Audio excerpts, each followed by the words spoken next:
news and news breaks with the same speed. Sometimes you find the news, and sometimes the news finds you. All stations can keep up. At Adaba FM, we'll not only give you news at the speed of nanosecond, but we'll also break it down with up-to-date analysis, informed opinions, and distinct professionalism. That's why you love us. Adaba 88.9 FM, your go-to station. It's midday.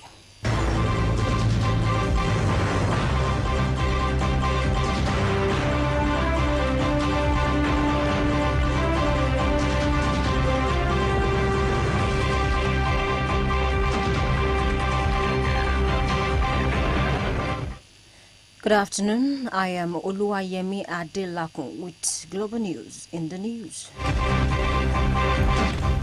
President Tinubu plans to reduce inflation by 2025. South Korea's opposition party lawmakers vows to impeach acting president. 12 people killed in explosive factory blast in Turkey. This is the news. Now the news and details. President Bola Tinubu has said he had no regret in removing fuel subsidy as it had become necessary.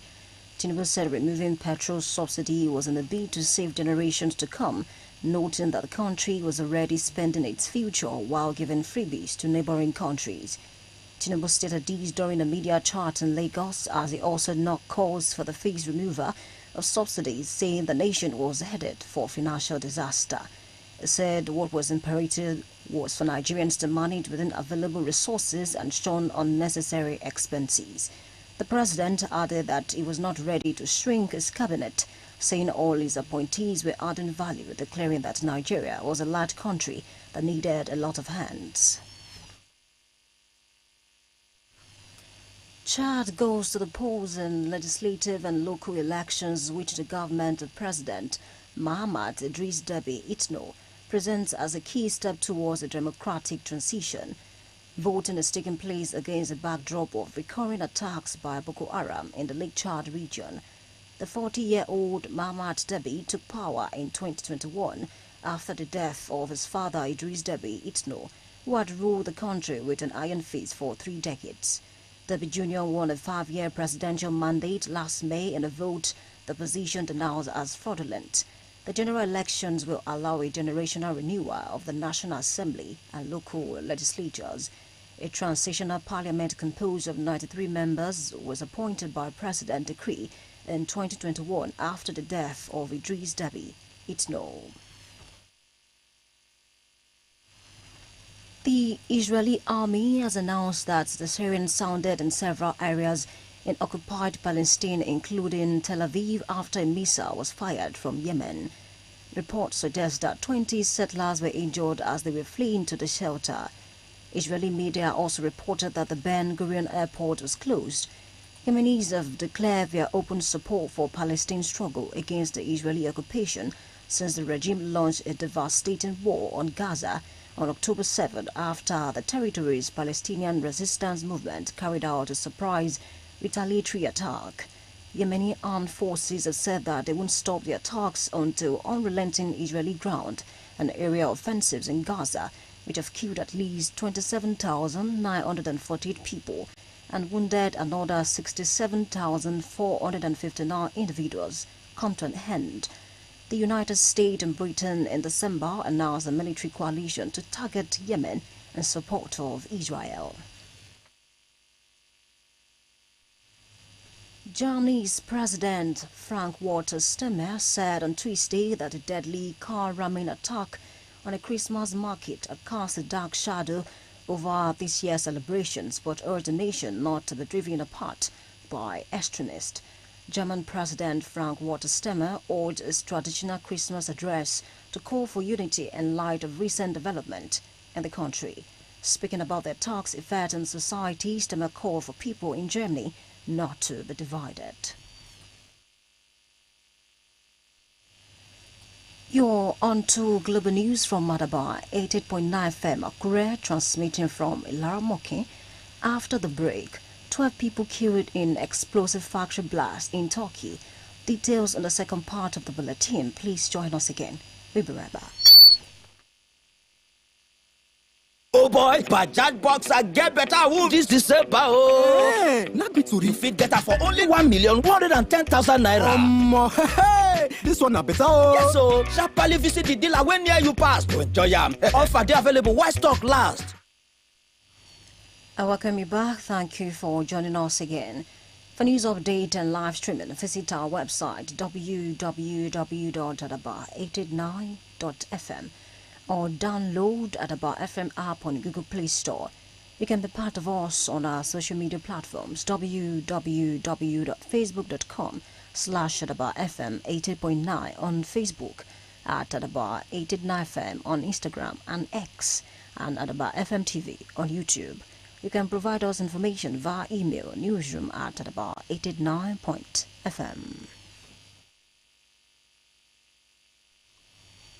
To the rest of the bulletin, at least 12 people have been killed after a factory making explosives went up in flames in Turkey.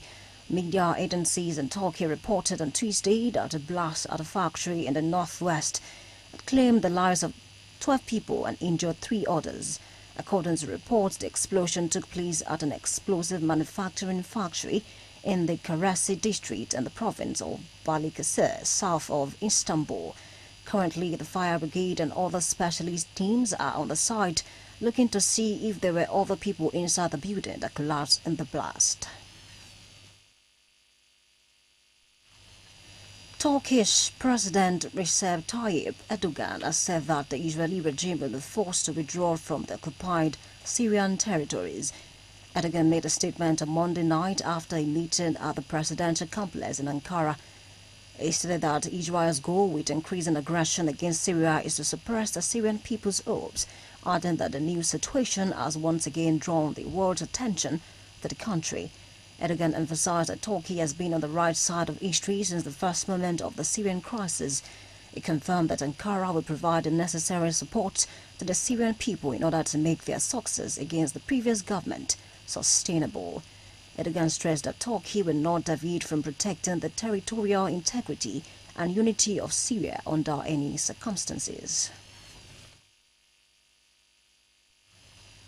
The main opposition Democratic Party says it will push ahead with the impeachment process for South Korean acting President Ahn Duck-soo for snubbing the opposition's demand.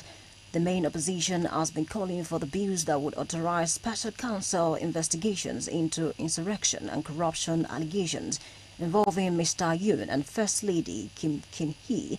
Mr. Yoon has been under criminal investigation for insurrection and abuse of power regarding his orders during his ill-fated December 3 and 4 martial law. But Mr. Ahn's cabinet meeting on December 24 skipped any review of the special counsel bills. The acting president called for compromise measures from the ruling and opposition parties over issues of the bills and the appointment of new constitutional court justices. The opposition Democratic Party, which has a majority in the parliament, wants independent investigators and gave Ahn until Tuesday to approve bills appointing them.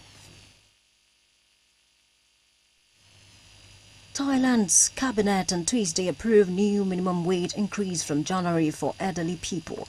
The cabinet also approved tax breaks to boost spending.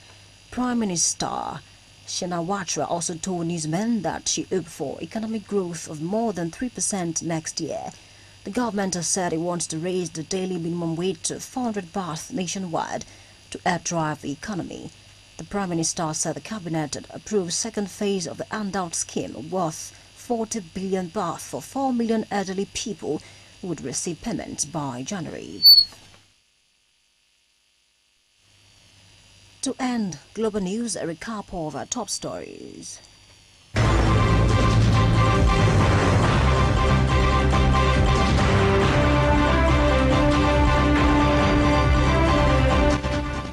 We informed you that Tinubu said his plan in the 2025 budget proposal to reduce inflation from 34% to 15% will be realized by boosting local production and reducing import.